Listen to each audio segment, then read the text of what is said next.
Hello student, नमस्कार। कैसे हैं आप सब? परसों अभी एक वीडियो मैंने बनाया था इसी त्रिकोणमितीय सारणी का थंब रूल, तो वो थोड़ा सही से नहीं बन पाया था। उसमें हम लिखते हुए नीचे जा रहे थे, कैमरा उसमें खींच नहीं पाया। तो उसी वीडियो को आज मैं वापस फिर से बना रहा हूँ और अच्छे तरीके से जैसे इसको याद करने का तरीका बताने वाला हूँ। आप लोग अगर इस तरीके को समझ जाते हैं तो त्रिकोणमितीय सारणी के जितने मान होते हैं वो सब आपको अपने हाथों से बैठे बैठे जहां भी रहेंगे वहीं पे हाथों से गिन करके आप तुरंत उसकी वैल्यू बता दोगे। ठीक, तो वही आज हम बताने वाले हैं। आइए देखिए, इसको बोलते हैं हम जो है त्रिकोणमितीय सारणी का थंब रूल। ये एक पंजा बना लीजिए। हाथ के पंजे की पांचों उंगलियां रख लीजिए। सबसे नीचे उंगली पे 0 डिग्री, उसके ऊपर 30 डिग्री, उसके ऊपर 45, फिर 60, फिर 90 डिग्री बना लीजिए। और इसको बना लीजिए या मान लीजिए, कह दीजिए। तो जब मान लेंगे आप, तो इससे आप साइन, कॉस, टैन, फिर कॉट, सेक, कोसेक की वैल्यू बड़े ही आसानी से निकाल निकाल करके बता देंगे। ये सबसे ज्यादा काम देता है हाई स्कूल की बोर्ड परीक्षा में बैठने वाले बच्चों के लिए, एसएससी एंड रेलवे की परीक्षा की तैयारी करने वाले स्टूडेंट के लिए ये सबसे बढ़िया रूल है। अगर इसको वो तैयार कर लेता है तो बहुत अच्छे तरीके से उसको लर्न हो जाएगा, याद हो जाएगा। जैसे आइए देखिए, अब हम मान लो साइन 0 की डिग्री की वैल्यू बताने वाले हैं।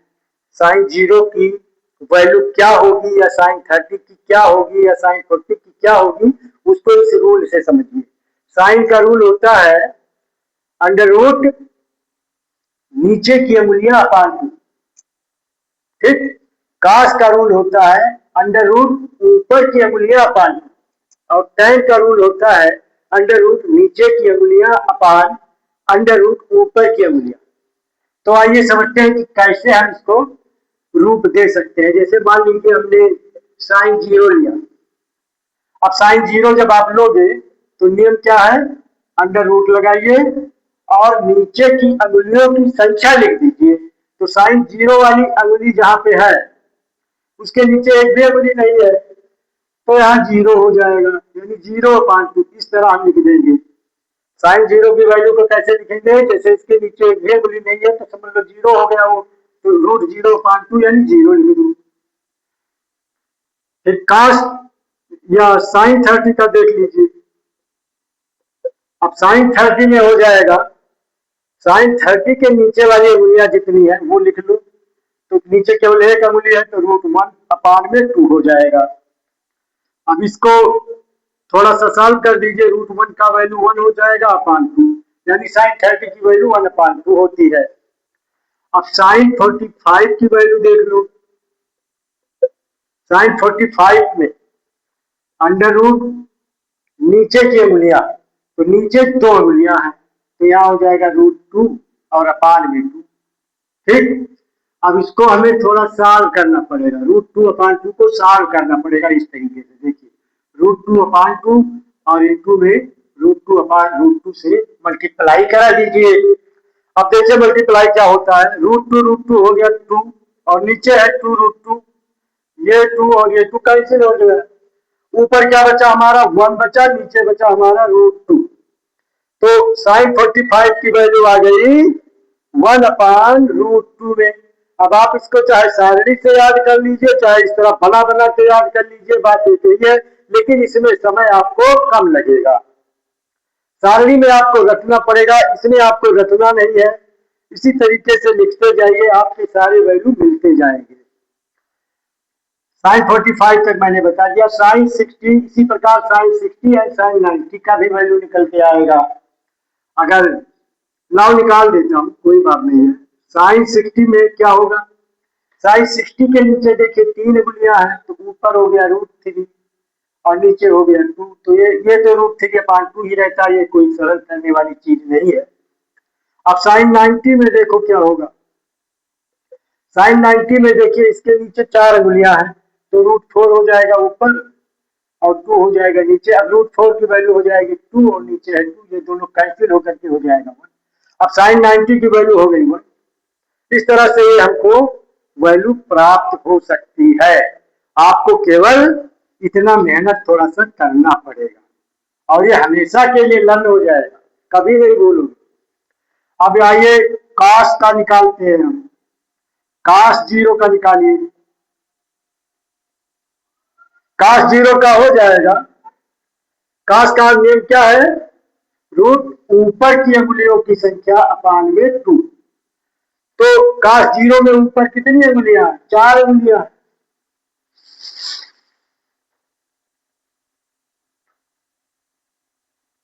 ऊपर में 4 अंगुलियां हैं, तो यहां लिख दीजिए √4/2। अब ये क्या हो गया? इसको सरल करने पर ये हो जाएगा 2/2, कैंसिल करोगे आ जाएगा 1। काश जीरो की वैल्यू हो गई 1।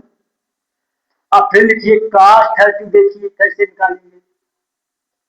काश 30 में देखिए ऊपर कितनी अंगुलियां हैं? 3। तो लिख दीजिए √3 और अपान में 2, यही रह जाएगा। काश 45 में देखिए, काश 45 में ऊपर बचेंगी 2 अंगुलियां, तो ये हो जाएगा √2 और अपान में 2। तो जैसे साइन 45 को हम सॉल्व किए थे, इसको सॉल्व करने के बाद में आ जाएगा 1/√2 आ जाएगा यहाँ भी। ठीक। अब आइए इधर tan का बता देता हूं। tan जीरो का क्या होगा? tan का रूल है रूट नीचे की अंगुलियां अपान रूट ऊपर की अंगुलियां। तो tan जीरो की वैल्यू में नीचे कितनी अंगुलियां हैं? 0, और ऊपर कितनी अंगुलियां हैं? 4, और ये सब रहेगा रूट में, यानी ये 0 हो जाएगा। tan 30 में देख लीजिए, tan 30 में नीचे है 1 अंगुली, ऊपर हो गया √1, और ऊपर है 3 अंगुली, तो नीचे हो गया √3। इसको सरल करने पर मिलेगा हमको, ऊपर 1 मिलेगा, नीचे √3 मिलेगा। tan 45 का देख लीजिए,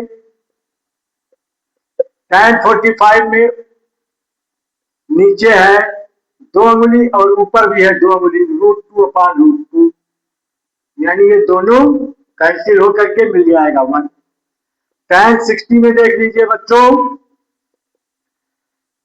नीचे है 3 अंगुली, हो जाएगा √3, और ऊपर है 1 अंगुली, यानी 1, तो ये हो गया √3। अब tan 90 में देखिए,